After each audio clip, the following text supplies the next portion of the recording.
This ABC 15 flash briefing is sponsored by Sanderson Ford. Straight up. Hi there, I'm Gila County with your afternoon update from ABC15 Arizona. Turn around, don't drown. We can't say it enough, especially when monsoon storms hit. Look at this terrifying video. Those are little kids there. It's from Tucson. It's another reminder as a man and his two little girls were swept away by rushing water. Fire crews jumping into action, moving fast to save everyone, and we're told everyone's going to be okay. Gila County officials and residents are bracing for more flash flooding, or at least the potential of it, especially in areas near the burn scar of the Telegraph fire. Six-Shooter Canyon Road, just south of Globe, has dealt with the brunt of these floods this monsoon season, and the video here showing all the debris flowing in washes. This was Wednesday morning. The emergency manager for Gila County is telling us areas near Globe are some of the least prepared for flooding. These are smaller washes that you'll see behind us. They're not meant for this amount of water, so this is definitely up there with the worst that I've seen. Debris flows tend to get less intense as storms wash out burn scars, but as long as there's rain, flooding will continue to be a risk.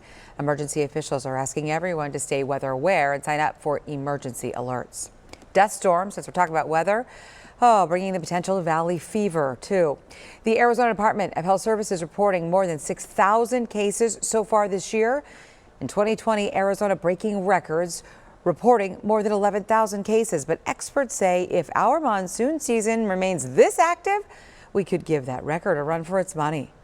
I think if we do continue with the dust storms as we've seen in the last several days, I would expect, in 1 to 4 weeks from now, we'll probably see a spike in numbers at that time. Well, some people who catch valley fever may not even have any symptoms. Others may feel tired, weak, maybe get a cough, similar symptoms to COVID-19. So that's Dr. Janice Johnson there encouraging you to get tested for both if you can. It has been decades since safety standards were updated for front seat backs in cars. So new today legislation is moving through Congress that would require stronger seats. The concern, seats collapsing during crashes when a car is rear-ended. The Center for Auto Safety finding an average of 50 children a year are killed by backseat failures, but adult deaths along with injuries to kids or adults were not included in the study. Jason and Michelle Frazier's daughter suffered serious injuries when their car was rear-ended and the front seat collapsed on top of her. We're sort of part of a club we never wanted to join, but now we have a voice to, for these kids that we've met many others. Mm-hmm. It's not just us. Mm-hmm. But, the louder and the more that we get the message out there, the more impetus there is for change to happen and for it to happen quickly.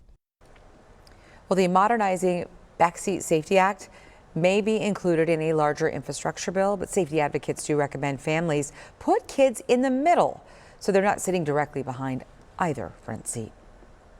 Working from home or having a hybrid work schedule can come with a lot of benefits, but could it hurt your career? Generation Lab tracking job trends among younger people, and they found 40% of college students and recent grads prefer working in person. 74% have fears of missing out on being part of a workplace community. That's an intangible, doesn't necessarily show up in the paycheck, but obviously just fundamental factor number two is mentorship. So again, two sort of intangible things that you need to develop over time, especially early on in the career. Remote and hybrid work also has the potential to impact promotional opportunities. So if you're up against someone working in person who's built a network with coworkers and managers, your chances if you are still at home may not be as good. Time now for that most accurate forecast. I'm meteorologist Iris Hermosillo. It's going to be a hot and humid day. Temperatures today back in the hundreds after a break from those triple digits yesterday. We'll see highs in the 90s in Sedona, upper 90s in Kingman, and topping 110 again in Bullhead City. But storm chances continue, and storms that develop with all that moisture in place will have the potential of producing some heavy rain. So flash flood watches remain in place for the higher terrain east of the valley and across southeast Arizona too. We may get a few thunderstorms here in the valley this morning, although this particular model bringing a whole whole lot of action. I don't think we're going to see that much, but some scattered showers or thunderstorms will be possible. Then this afternoon, more storms along the rim, and that could mean more storms in the valley later this evening too. So we've got about a 30% chance for showers and thunderstorms today, a high of 104. Then tonight dropping into the 80s, tomorrow 105 with storm chances in the 20% range. But then notice we've got essentially a chance for scattered showers and thunderstorms every day through the weekend into next week. We do have another update for you tonight. Until then, get the latest news, weather, and traffic at abc15.com or by downloading our free mobile app. Make it a great day.